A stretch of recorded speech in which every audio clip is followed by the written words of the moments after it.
Ladies and gentlemen, please welcome the moderator of the next session, Thomas Seifert.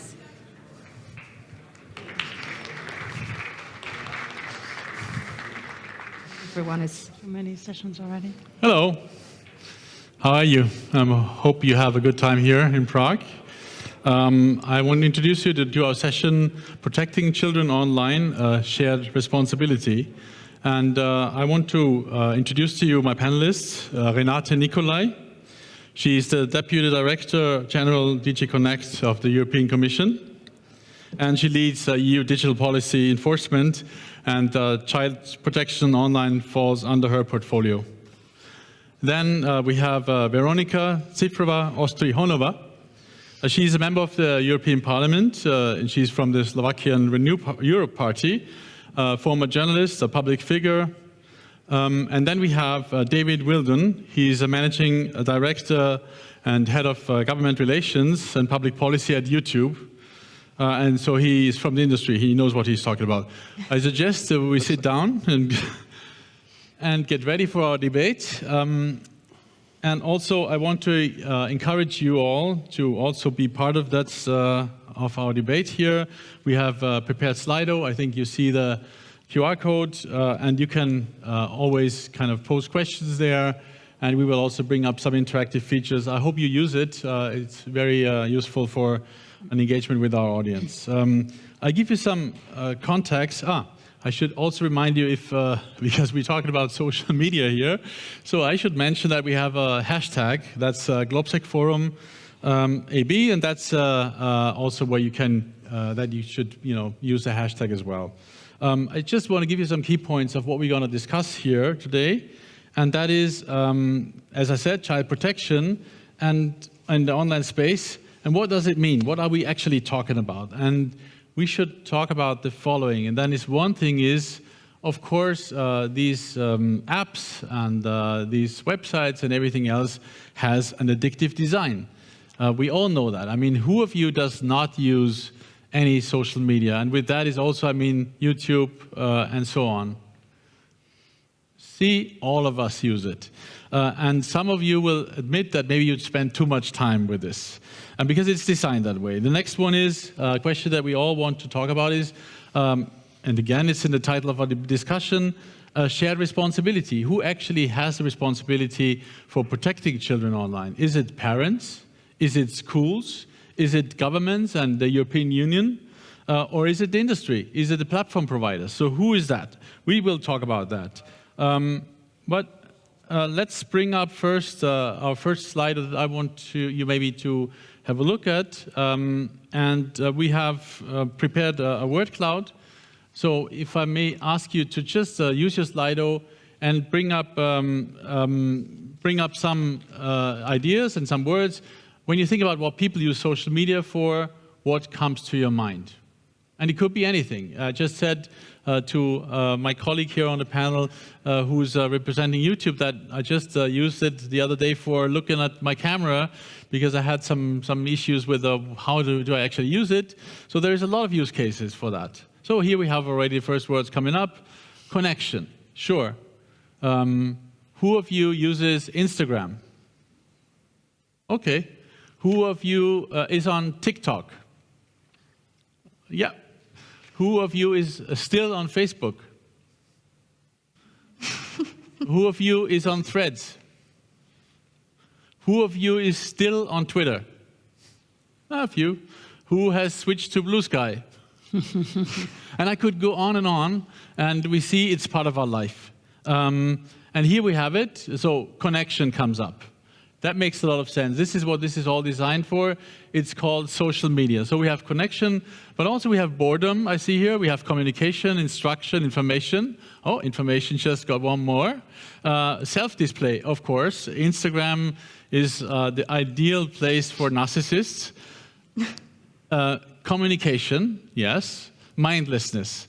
And we will come to a guy who actually, when it comes to mindless scrolling, is now a techno-ethicist who invented the infinite scroll. We will come to that maybe later as well. But I want to already jump into the discussion with my panelists. And Renate, I have a question for you, and the European Union has some landmark rules and landmark legislation, and it tries to help create a safer space, not only for children, for all of us. And from the Commission's perspective, what do you think are the key points that the EU has to offer for us as consumers, as parents, as people who are concerned about the safety of children, that you have there that can help us enforce this protection? Yeah, I think what comes to mind is the Digital Services Act, which is a really, important milestone in completing a regulatory framework that, will help us to have a safer online environment that goes beyond minor protection online, but where minor protection online is a very important aspect of. Because in the Digital Services Act, there's a clear obligation, and that is for very big platforms as well as for smaller platforms, that they have to secure a very high level of privacy, safety, and security protection for minors online. On top of that, when you are a very large online platforms, those are the platforms that have more than 45 million users per month in the EU, you have a special task to kind of mitigate your risks, the systemic risks that you might create. And this, of course, also includes potential addictive designs and also the rights of the child. So it means that we have now a framework that really increases the due diligence and the obligations for platforms that are offering their business on our single market quite dramatically. What we are doing is we are working in enforcing these rules effectively. We have opened investigations towards several platforms, including very recently also regarding adult platforms, because we also have those where it's of course very important that we kind of, ensure that minors cannot have access to adult content in the EU. We are making progress on these things. We are also working on guidelines, for this article that has such a high protection to give even more clearer guidance for the platforms. We will for sure talk about that, but that has, for instance, clear objectives on age verification, which is an important aspect, but also the design features of the recommender systems, of the default settings that have to be really different when you're looking at minors using the platforms compared to maybe others. So I think we are at the beginning of this journey. It's also a joint exercise, because whilst we are in the setting of the Digital Services Act are in charge, as I said, of the very large online platforms, we are surrounded in the member states by national digital service coordinators that look at the smaller platforms, and the higher protection rules that are in our law, they also apply to the smaller platforms. So it really has to be a joint action. And when we recently opened the enforcement action against the adult content platforms, we made it a coordinated action. So we are kind of, investigating the 4 very large online adult content platforms that we have under our supervision, but to avoid that there are loopholes now, and they now kind of, escape to smaller platforms, we did a coordinated actions with the digital service coordinators in the member states, that they will also now investigate the smaller platforms so that there are no loopholes in Europe. So compared, I think, to other places in the world, we can be quite proud of that, but we have to show that we are effectively enforcing these rules and that this has an impact on the ground. Thank you. Renate, thank you. Veronika, you are part of this process because you are sitting in Brussels, sitting in Strasbourg when we talk about EU legislation. And when you look from your vantage point as an MEP, as a member of European Parliament, how do you see what's going on? How do you rate also the initiatives that Europe says? And also maybe you want to comment on maybe political difficulties, because we see that Washington, one of the pressure points that they have when it comes to dealing with the European Union, of course it's tariffs, it's all sorts of things, but we see more and more that the tech bros, as we call them, have quite an influence on the White House, and they will definitely bring that to bear when it comes to both the Commission, but also, of course, European Union institutions like the European Parliament. Well, I think it really is a security threat that we're talking about. How children and minors are treated online, it really reflects on their well-being, on their security, but also on their mental health, as we start to see. Just for some statistics, 78% of young people check their phones and their social media every hour. every single hour. And there are studies, I think many of you do as well, I don't want to assume, but with children, it's even harder because their brains are just developing, and we see that it might actually influence their health. So it's a security crisis as I see it, and it's a health crisis as well. And this is the vantage point I use in the European Parliament, or we use when we discuss these matters, these two vantage points. What you said is very true. I am very glad that we have the DSA that was mentioned by my colleague. I think it's the right step forward, and I believe Europe has to be and remain the leader in protecting children online, and not just children, but making the online sphere safer and more healthy for everyone. When it comes to the Digital Services Act, it sets guidelines, which I appreciate. It's a regulation of some sort. And when you touched on the political landscape of it, what I hear many times in the European Parliament by some of the far right or some of the more extreme parts of the Parliament, it's that with the DSA or with any other legislation as such, we are trying to curtail freedom of speech, which is something I fundamentally disagree with, because when I try to make it very simple, what is illegal offline should be illegal online. And I think this is something that the Commission operates with, and this is something that we should all operate with.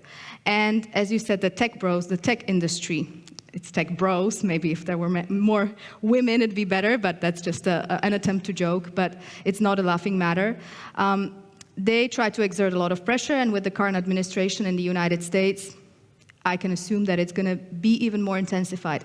But even more so, as an MEP, as the European Parliament, it is our role to even pressure the Commission to be very strict in enforcing. Now it's time to enforce. The legislation is there, and now we really see if it's efficient. Because if we don't enforce it well, it's all for nothing. And if we don't show the signal of, okay, we not only have the legislation that we worked on for quite a while, but we are trying to, and we are adamant to use it, and to punish, however bad it sounds, those who do not adhere to our rules, because it's our market. It's the European market. If you want to be active on the European market, I believe it's your responsibility to abide by its rules. So as a member of the European Parliament, I like to see that the Commission is being active. I would also like to see sometimes a bit more speedy procedures, because some of the investigations, they take a long time. I understand it has to be done properly, but still with some of the platforms that even you mentioned here, I think we should know the results by now, because it also sends a signal. And if we don't act now as the European Union, and if we seem lax on actually wanting to use those rules that we so well created for ourselves, then we seem weak.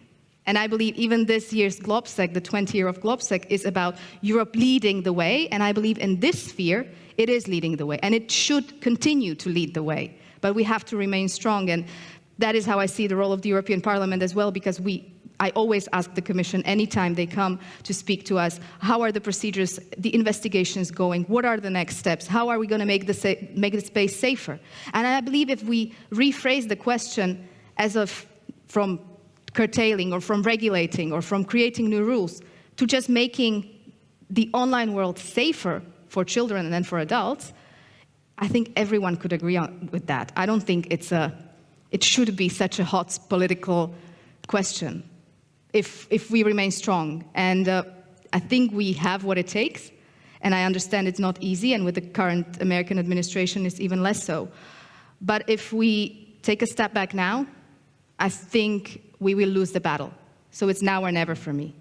And Veronika, I'm very happy that you brought up the question also of mental health, which is also connected with this topic, because, sorry, I have to bring this up. I'm from Austria. I just came from Vienna. We had a candlelight vigil yesterday on Stephansplatz. You know, we had this horrible school shooting. And of course, one of the issues was that we know so far that the person who did these horrible acts was also a victim of what we call the male loneliness epidemic. He had absolutely no friends, and at least so far we don't know of any friends.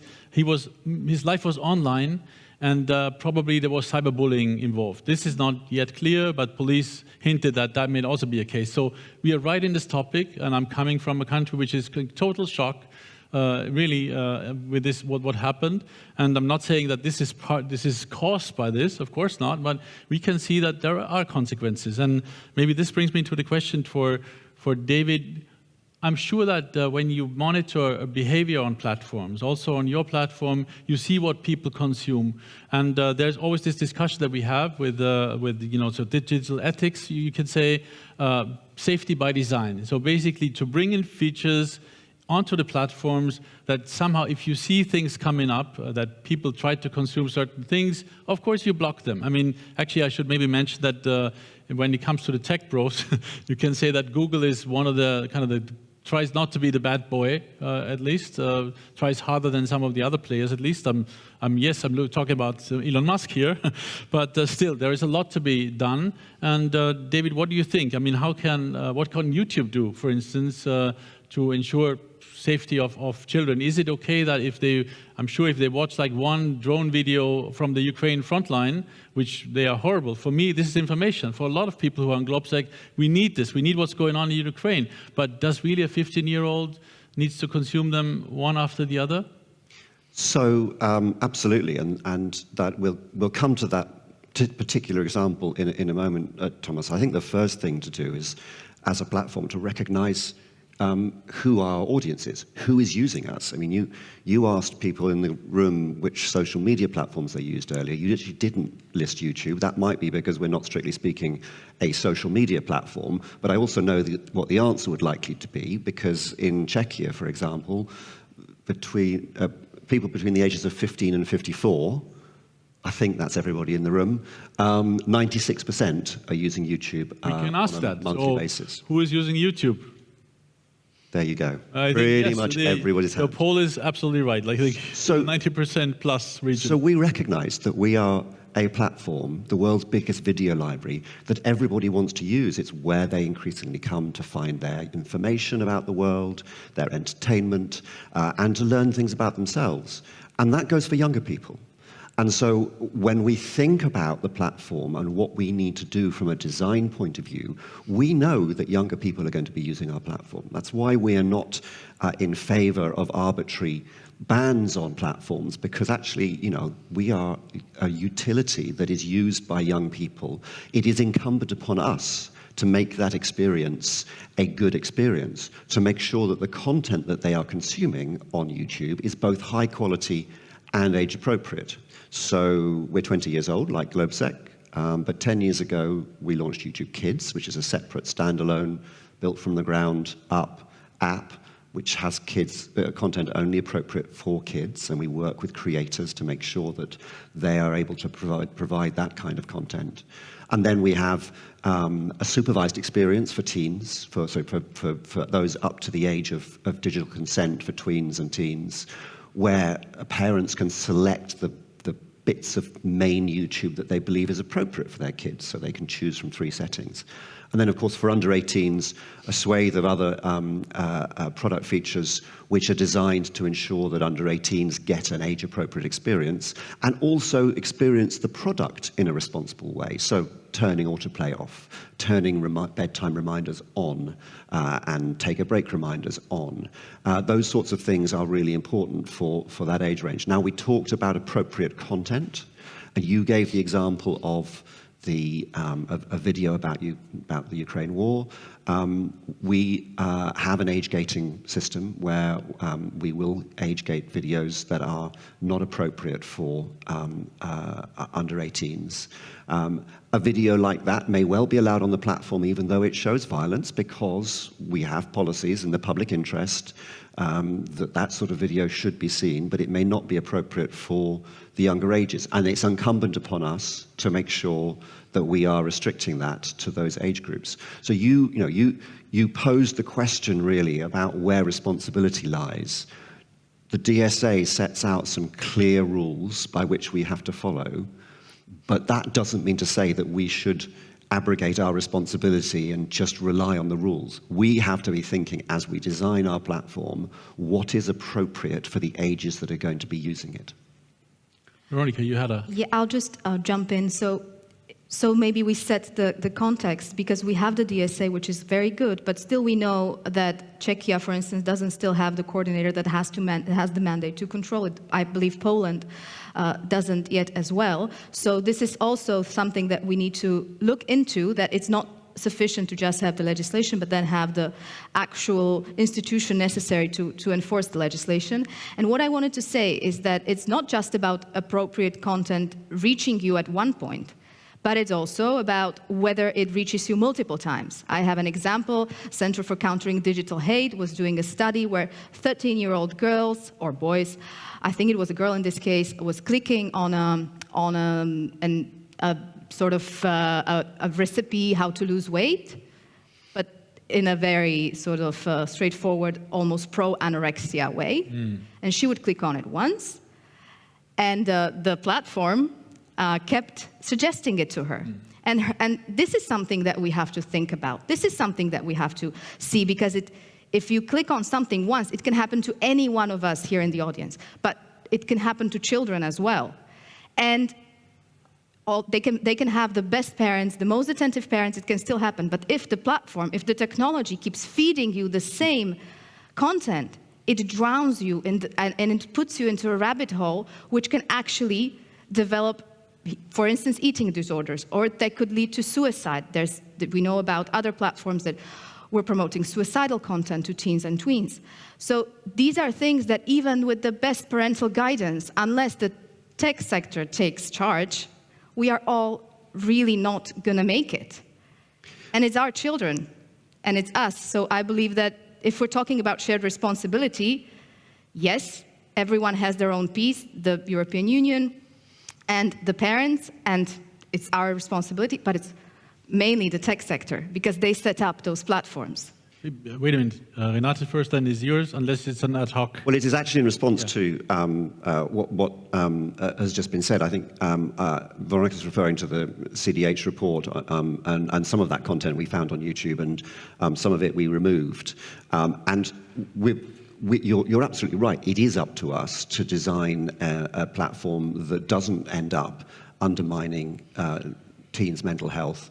We have an external advisory board made up of child health and child psychology experts who actually have, subsequent to that, advised us on certain types of content that, when viewed as a single video, may be relatively innocuous, but if you see it repeatedly, and I'm thinking idealized weight, idealized body image, or social aggression, that actually is not good for young minds. And so we've now introduced a new system where we limit recommendations for those categories. So, we are learning, taking in the experts, listening to people like Veronika, making sure that we are being responsible at every stage.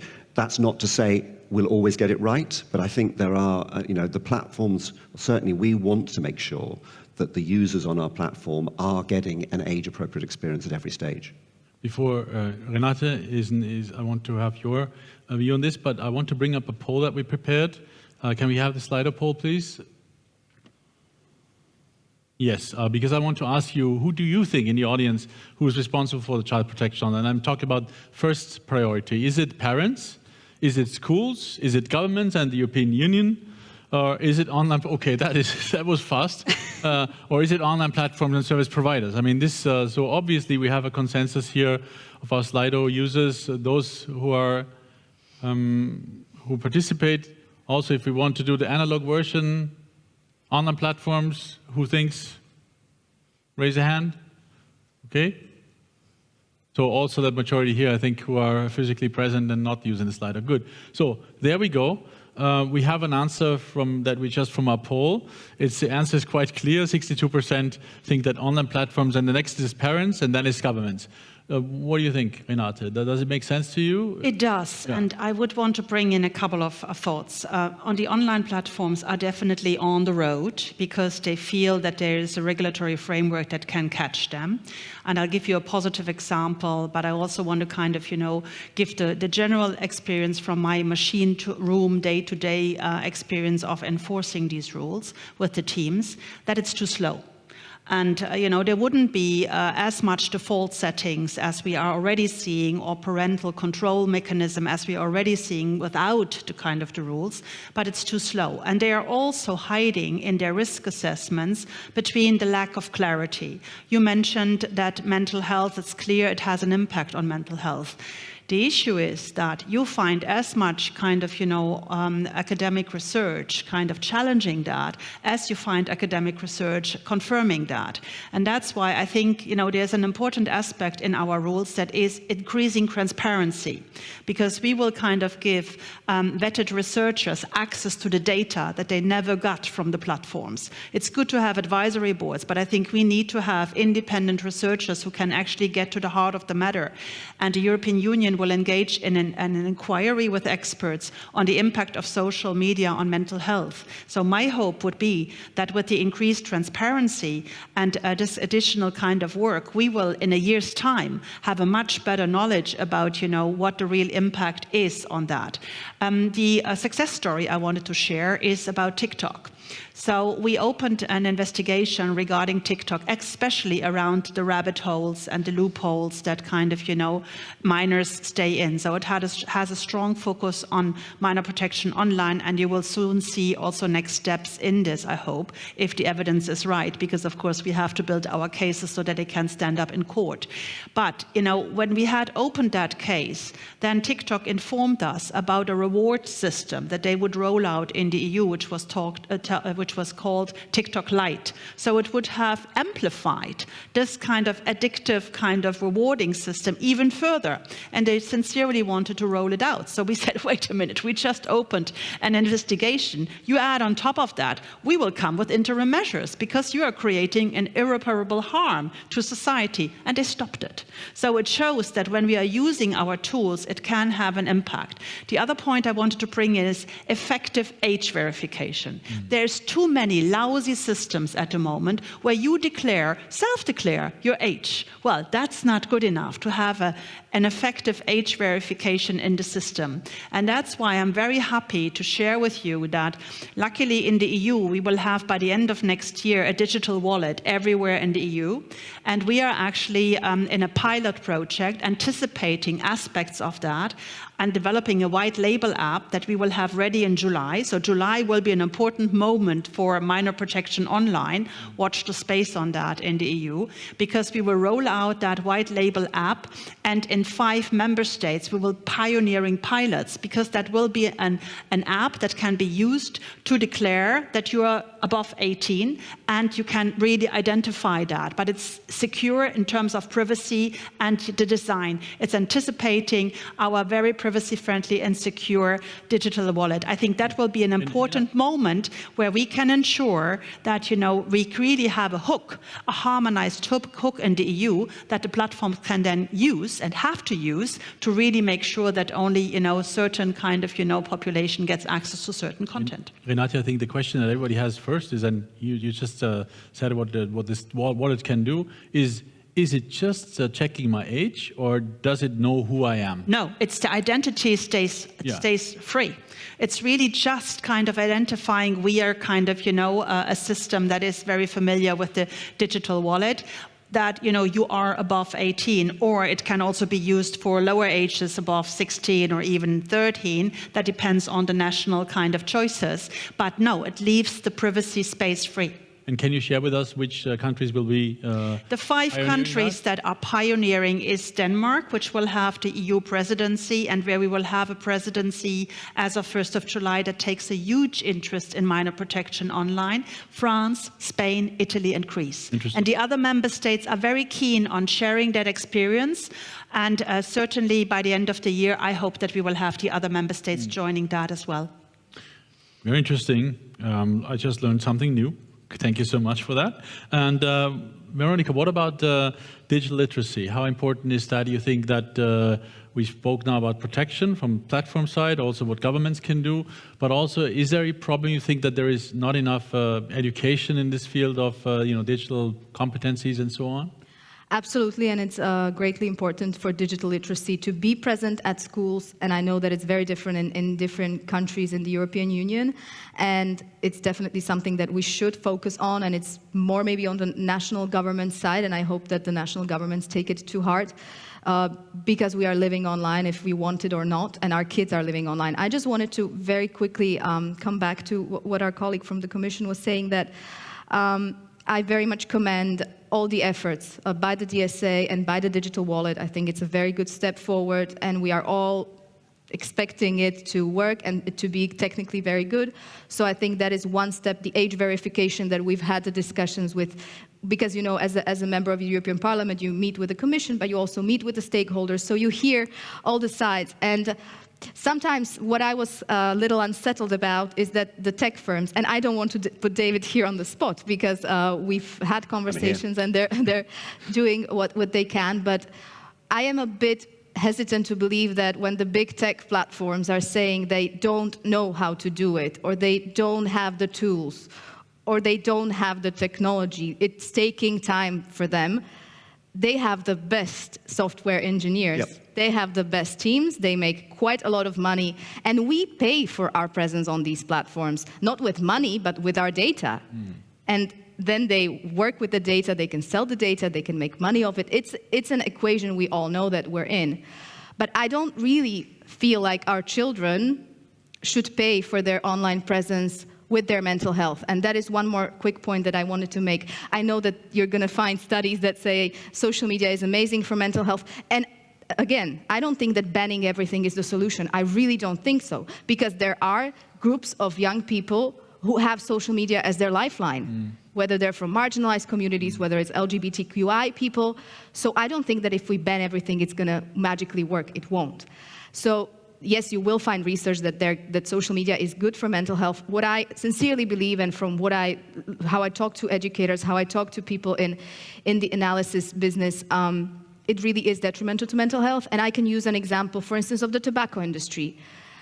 30, 40, 50, 6 years ago, they were trying very hard to persuade us that the cigarettes were not bad for our health. And there was also research that was saying they were not. But at the end of the day, the real science prevailed. We see that it's a health threat. Hence, we act as it is a health threat when we talk about the tobacco industry. And I think this is the approach that we should take as the regulators, as the tech sector, that we see that it's a potential threat to our health, to the mental health of our children, to the physical health of our children at some point, and move forward from there. I don't really want us to debate much on how bad it is for the mental health, because you mentioned the Graz example. My sincere condolences. We know how much radicalization online happens. We've had a case in Slovakia where there was a shooter. 2 LGBTQI people were shot, and he was also radicalized online. So we see what is happening, we see the shift. So let's not get swayed by people who are saying it's either curtailing freedom of speech or it's not as bad as it seems. Ban is not the answer, but very big caution, and taking it as a health and security risk is, I think. And actually, I want to pick up one of the questions we got here on Slido, which is highlighted, and that is, do you think that it should also be part of the curriculum in schools, that in schools we need to do more, let's call it digital education or digital literacy? Yeah? Absolutely, absolutely. I remember from my days, I'm 36 years old, I used to learn about the Greeks and the Romans, and, you know, in these civic classes, and I think some of that is still taught, which is important in some way, but more important is to know how to navigate this online world. And this is also, I believe, something that the Commission is supporting, and something we as MEPs from Renew will be advocating, for instance, in the next multi-annual financial framework, even though it's going to be a tough battle because money is scarce. We have a lot of things to invest into and to pay back. But still, I feel like we agree that digital literacy is something that should be supported and should be really pushed forward. But it shouldn't be the one solution. It's not a panacea. And David, you were nodding when Veronika said, yeah, that the tech industry has some of the best engineers. Do you think that the wallet idea that was just presented here on stage, that this is something that the tech industry can live with and that you actually endorse it? You think that's a good thing? Yes. Yeah? In a word, yes. I think the EC is going absolutely in the right direction here. So 2 things on the wallet. Google has built an API called Credentials Manager, which can link to a wallet, and then any app on our platform can then essentially use that API to link to the data in the wallet. We want to make it possible for that wallet to work on our platform. So totally agree with that. And you know, Veronika said platforms have technology to know people's ages. Yes, we do. At YouTube and Google, we have age assurance technology. We can tell to a pretty high degree of accuracy. You'd be surprised how high, whether you're over the age of 18. Based on your user behavior on our platform and across Google products, we can tell, and actually the more you use it, the more accurate we get. And we want to know your age. We want to know that you're 18 and younger or 18 and older because we want to provide you with an age-appropriate experience. And that, for us, is the responsibility of platforms. It shouldn't be something that we're pushing onto other people. I just want to bring up one thing, please a quick answer because time is running out fast. Christian asked here, Christian Berg, isn't the problem that children below 18 using social media may be the most vulnerable for bullying, body, etc.? So it becomes a little bit blunt. So basically what I think Christian is suggesting, maybe there should even be more differentiation. Yes. 13, 16, 18. Just a quick answer. What do you think? Is that that's a great idea, no? I think that's exactly when you will be seeing the guidelines that we are working on, and the guidelines are being developed really with your whole ecosystem around us. And this means we can kind of build on 20 years of experience of an ecosystem that is called Better Internet for Kids, that we have established in the EU, where we have safer internet centers in all the member states, and some of them are really doing great work in schools with parents associations to really raise the awareness. And it clearly shows that you need to because we want to have digitally savvy kind of, next generations who can kind of travel safely in the digital transition. And that's why, it's useful to also empower them to use it in a kind of protected way. And that's very much the kind of the spirit of what is kind of age appropriate in a certain age category or in another age category, and really look at it like that. And in that sense, there are really, really good examples I want to add, if I may, in some member states. For instance, in France, I was just discovering they have a wonderful app that is, called 1318, and that has really had a huge impact because it's pre-installed also most of the time in the gadgets already, and it gives kind of, victims, very often minors, of cyberbullying in schools, which is the #1 complaint that our Better Internet centers are reporting on now. It gives them a boost in kind of, people really using the app to actually talk about it. But because very often when you're a victim of kind of cyberbullying online, you don't kind of dare talking about it, not to your parents, not to your school, and we need to kind of open that space as well. And in that sense also, we're going to work on an action plan for cyberbullying that we want to bring out for the next February, for the next Safer Internet Day, that will, I think, also kind of contribute to the whole media literacy, digital literacy kind of joint responsibility work that is important, because we need to take a holistic approach on this phenomenon. And as you know, and as you have already noticed, we are a very digital and online panel here. So we use the Slido a lot, maybe more than in some other panels. But still, I want to encourage you. This is real. We are really live and in full color here in Prague. So do you have any questions in the room? We have a microphone. Please raise your hand. I think, a hand going up right back there, and another one. We have only a few minutes left, but please, go ahead. Yes, hello, good afternoon. My name is Jan from Office of the Government of Czechia. I wanted to ask because we are speaking about harmful content, especially for kids and youth, how can we meaningfully involve children and youth in the policy making to ensure the online protection really reflects their actual needs? Good. Can we have the next question as well? So we just try to get some more. Hi, Liliana, North Macedonia. We're trying to establish Safer Internet Center for the first time with support from the European Commission. And the question would be how to ensure properly enforcement of DCA Act in a non-EU member country. What would mean that for us as a small country with tech bros in advance already? Thanks. Very good questions. Maybe we'll try to answer them on the panel. What about that question we just heard? And what about before, how to involve actually the people, and especially kids, in the legislative process, because they are digital natives. They know a lot about this and maybe have a different perspective than we have as grown-ups. So I could come in on that to share the experience from the guidelines. We made it a really important point that we also work with children on that we not only talk about them, but with them about this. So they made a huge contribution to the development of the guidelines, which are at the moment in the almost final draft and public consultation, and that has been really, really helpful, because otherwise I think we wouldn't get it right.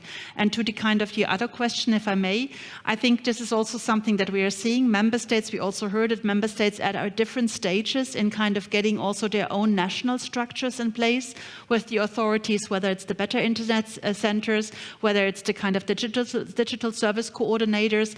I can only reassure you that we are doing a lot from the Commission side to really create that team kind of Europe approach, also with very proactive kind of training and support actions. We have just recently now have introduced in all our representations and all the member states specific Digital Service Act officers to really, really help to be a channel also between us, headquarters in Brussels, and the capitals. I know there's work to do, but when I chair the Digital Service Board, where all the national authorities come together, I have a feeling that we really want to move on that together, and some are already better prepared than others, but together we can make a difference.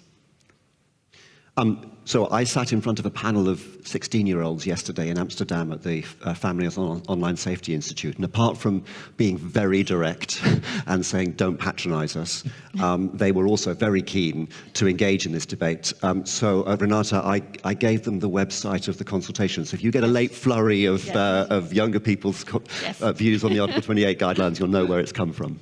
I'll just jump in with one last, I know we are running out of time. I want to come back to the non-EU country trying to also adhere to the DSA rules. I just came back from a work trip concentrated on child protection online and protection against sexual bullying and sexual exploitation online from London, from the UK, which is also not a part of the European Union anymore. But we share the same concerns, and what I come back with is that they really want to be on the same page as the European Union, because if we do a whole Europe approach, it's even easier with the tech bros to be united as Europe with the UK and with the countries which are not yet members, because then we gain strength. So I just want to very much enforce your view, and I want to really give you my all my support that you work on it, because it's going to help all of us. It's going to help the EU27, it's going to help the UK. I think it's going to help to create a safer internet.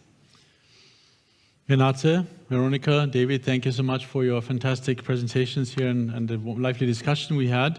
Time is already up. My screen is red. It's horrible. I don't know where it went, because I think we could go on for, there's plenty of stuff. I have to apologize to my Slido users, our Slido users who couldn't, I think we answered most of it, but still not enough time for this wonderful discussion, but let's keep the discussion up. I'm happy to hear that, the Commission is working, the Parliament is working, Europe is doing its bit, the tech industry also, we heard, it's trying to do its bit, so that's fantastic. And I have now the announcement to make that we will break for a short coffee break. This is good news, isn't it? And we resume at 5:05 for our next session, Transatlantic Relations, Evolving or Crumbling. So you bet you can find me right here after the break. And also just, we are here. You have seen our faces. Interact with us, interact with each other in the break, and have a good time and enjoy the next panels. And I hope you had enjoyed this one. Thank you so much. See you later. Thank you. Thank you. Thank you very much.